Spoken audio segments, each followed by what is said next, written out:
2 करोड़ की आबादी वाला श्रीलंका भारत के दक्षिण में स्थित है। एक समय था जब श्रीलंका की अर्थव्यवस्था बाकी एशियाई देशों की तुलना में रॉकेट की स्पीड से गति कर रहा था। फिर अचानक ऐसा क्या हुआ कि श्रीलंका में आज लोगों के पास खाने के लिए दाना नहीं है। अनाज की कमी से वहां पर फूड इमरजेंसी लगा दी है। जीडीपी पूरी की पूरी क्रैश कर गई है। करेंसी पूरी की पूरी क्रैश कर गई है। फॉरेन रिजर्व लगभग खत्म होने वाला है।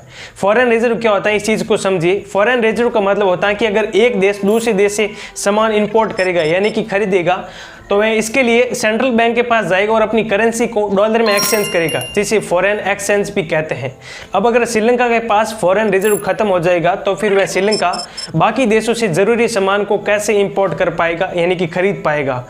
यह भी एक सोचने वाली बात है। अब श्रीलंका की इस हालत का जिम्मेदार कौन है, इसकी चर्चा हम इसी वीडियो में आगे करेंगे। अब इसके ज्योग्राफिकल एनालिसिस की बात करें तो पाक जल संधि भारत और श्रीलंका को अलग करती है। 150 किलोमीटर इसकी लंबाई है। 2 करोड़ श्रीलंका की पॉपुलेशन है। कास्ट कम्युनिटी की बात करें तो 74% यहाँ पर सिंहल समुदाय के लोग रहते हैं। 7.5% यहाँ पर मूर जातीय लोग रहते हैं। 18% यहाँ पर तमिल लोग रहते हैं और अदर्स में 0.5% कास्ट यहाँ पर रहती हैं। श्रीलंका की आधिकारिक भाषा सिंहल और तमिल है, लेकिन चीन ने भी अब इसकी आधिकारिक भाषा में एंट्री कर ली है।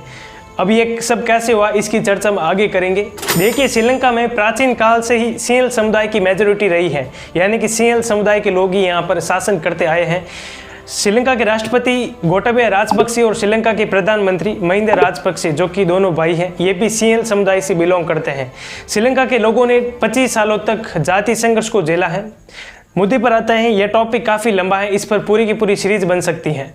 श्रीलंका की इकोनॉमी की क्रैश होने की 3 मुख्य वजह हैं। पहला है कि श्रीलंका के राष्ट्रपति की गलती, दूसरा है कि कोविड-19 और तीसरा है चीन से मदद लेना।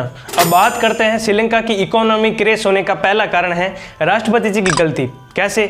श्रीलंका के राष्ट्रपति जी ने कहीं से सुना कि आजकल श्रीलंका में धान केमिकल फर्टिलाइजर और केमिकल छिड़काव के चलते इतना ज़्यादा मजबूत और इतना ज़्यादा नहीं होता है, जो कि पहले के समय में धान मजबूत भी होता था और उसका प्रोडक्शन भी ज़्यादा होता था।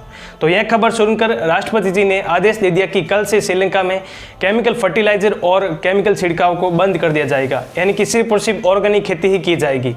लेकिन पिछले 2 सालों में ऑर्गेनिक खेती के चलते इतना ज़्यादा प्रोडक्शन हुआ नहीं।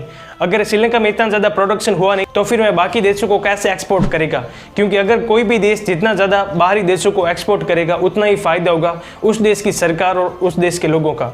अब श्रीलंका में प्रोडक्शन नहीं हुआ तो फिर करेंसी पूरी पूरी क्रैश कर गई, जीडीपी पूरी पूरी नीचे गिर गई है। पहले 2003 में $1 का मतलब था कि 96.28 श्रीलंकन रुपीज़, लेकिन अब $1 का मतलब है कि 200 श्रीलंकन रुपीज़, यानी कि 199 के करीब है। सिर्फ 2 साल में इतना फर्क। अब आप समझ सकते हैं कि श्रीलंका में कितनी ज़्यादा भुखमरी और बेरोजगारी पैदा हो गई है। अब आप इस चीज़ को एक फ़र्क से समझ सकते हो। 2 साल पहले श्रीलंका में एक डेयरी मिल्क चॉकलेट की वैल्यू थी 96 श्रीलंकन रुपीज़, लेकिन आज एक डेयरी मिल्क चॉकलेट की वैल्यू है 200 श्रीलंकन रुपीज़। सोच सकते हो कितना ज़्यादा फर्क आ गया है श्रीलंका की आज करेंसी। 2019 में श्रीलंका में एक्सपोर्ट परसेंटेज था 23.12%, जो कि आज के समय गिर कर रह गया है 16.58%। अब इस चीज़ को समझिए कि जुलाई 2019 में श्रीलंका में विदेशी मुद्रा भंडार, जिसे फॉरेन रिजर्व कहते हैं, वो था $7.4 अरब, जो कि आज के समय गिरकर रह गया है $2.8 अरब, जो कि लगभग खत्म होने की कगार पर है। अगर किसी भी देश के पास फॉरेन रिजर्व 0 हो जाएगा तो फिर वह बाकी देशों से सामान को आयात नहीं कर पाएगा, यानी कि सामान का इंपोर्ट नहीं कर पाएगा, खरीद नहीं पाएगा। अब इसका परिणाम देखिए, सेंट्रल बैंक ऑफ श्रीलंका ने अपनी करेंसी को मजबूत बनाने के लिए ब्याज दरों को बढ़ा दिया है। फॉरेन रिजर्व को बचाने के लिए पेट्रोल, डीजल और हल्दी मसाले जैसी वस्तुओं का बाहरी देशों से आयात नहीं किया जाएगा, यानी कि इन वस्तुओं को बाहरी देशों से नहीं खरीदा जाएगा। इंपोर्ट पर पूरी तरह बैन कर दिया है ताकि बची हुई करेंसी से जरूरी आवश्यक सामग्री और दवाएं या वैक्सीन खरीद सकें, क्योंकि अब महंगाई के दौर में दुकानदारों ने अपने घरेलू वस्तुओं के दाम बढ़ा दिए हैं, क्योंकि अब $1 का मतलब हो गया है 200 श्रीलंकन रुपीज़।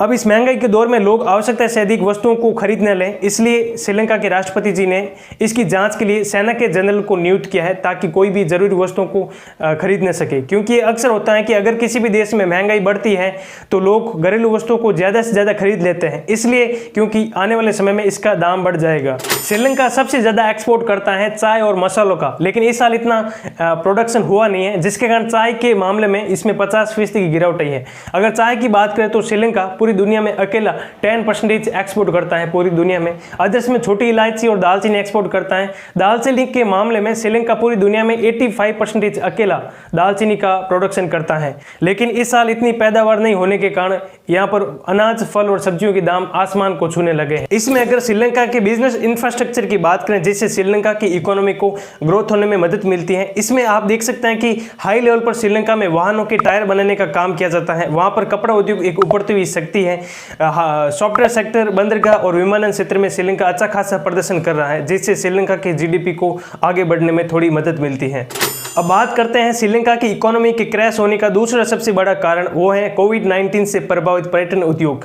क्योंकि श्रीलंका एक टूरिज्म बेस्ड इकोनॉमी है, इसलिए श्रीलंका की जीडीपी में पर्यटन उद्योग अकेला 10% योगदान देता है।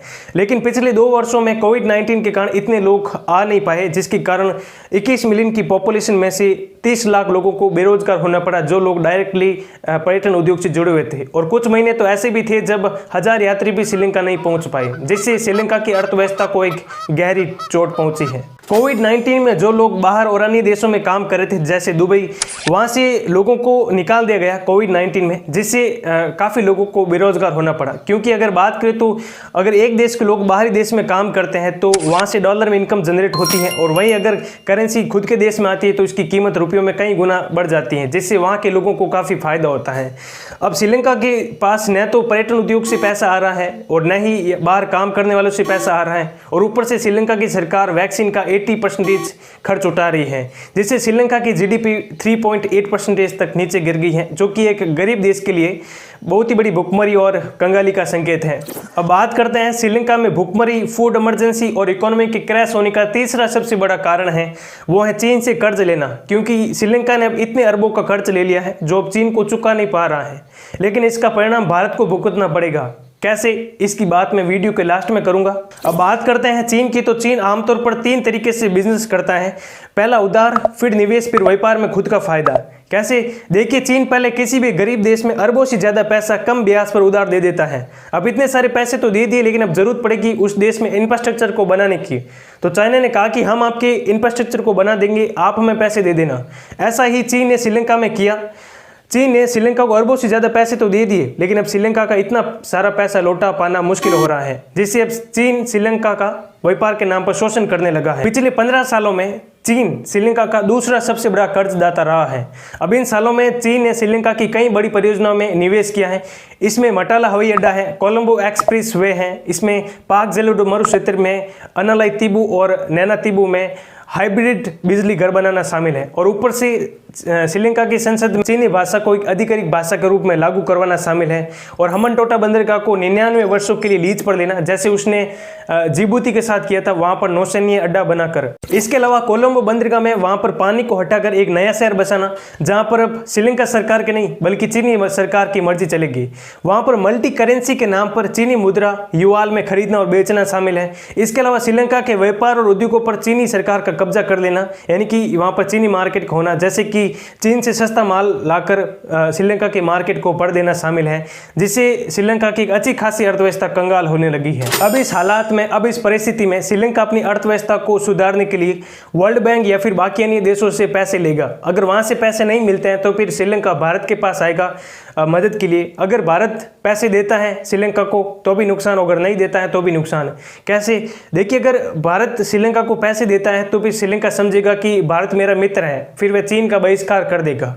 लेकिन इसके लिए भारत के लोगों के हित का पैसा श्रीलंका को देना पड़ेगा, और अगर भारत पैसे नहीं देता है तो फिर चीन श्रीलंका पर सहानुभूति दिखाकर उसका कर्जा माफ तो कर देगा, लेकिन वहां पर कब्जा कर लेगा, जो कि भारत कभी नहीं चाहती है। दोनों तरफ से भारत को नुकसान है। एक डर यह भी है कि अगर चाइना ने श्रीलंका पर कब्जा कर लिया, यानी कि उस पर अपना शासन चलाना शुरू कर दिया, तो फिर लाखों शरणार्थी भारत में आएंगे, जो जैसे अफगानिस्तान के साथ हुआ था। जिस समय भारत कोरोना से निपटने में व्यस्त था, उस समय चीन ने श्रीलंका को 11 लाख सिनोफार्म वैक्सीन को डोनेट किया था, जो कि अच्छी रणनीति है, एक गरीब देश को सहानुभूति दिखाकर फिर धीरे धीरे वहां पर शोषण करना। चीन श्रीलंका के साथ ऐसा नहीं कर रहा है, बल्कि उसने नेपाल, पाकिस्तान और अब बांग्लादेश के साथ भी अब सहायता के नाम पर शोषण करने लगा है, क्योंकि चीन इन सभी देशों को अपनी बेल्ट एंड रोड परियोजना में जोड़ने की कोशिश कर रहा है, और ऊपर से भारत को भी घेरने की कोशिश कर रहा है, जो कभी नहीं कर पाएगा। मैं इस वीडियो की रिसर्च के लिए थैंकफुल कहना चाहूँगा राहुल प्रताप सिंह भाटी का, जो हमारी काफ़ी मदद कर रहे हैं। अगर आप भी हमारी मदद करना चाहते हैं तो हमें इंस्टाग्राम पर फॉलो कर सकते हैं, हमारी व्हाट्सएप ग्रुप से जुड़ सकते हैं। उम्मीद करता हूँ आपको वीडियो पसंद आएगा। अगर वीडियो पसंद आए तो चैनल को सब्सक्राइब जरूर कर लेना और इस वीडियो को अपने रिश्तेदारों और दोस्तों के साथ शेयर जरूर करना। मिलते हैं अगले वीडियो में, तब तक के लिए धन्यवाद।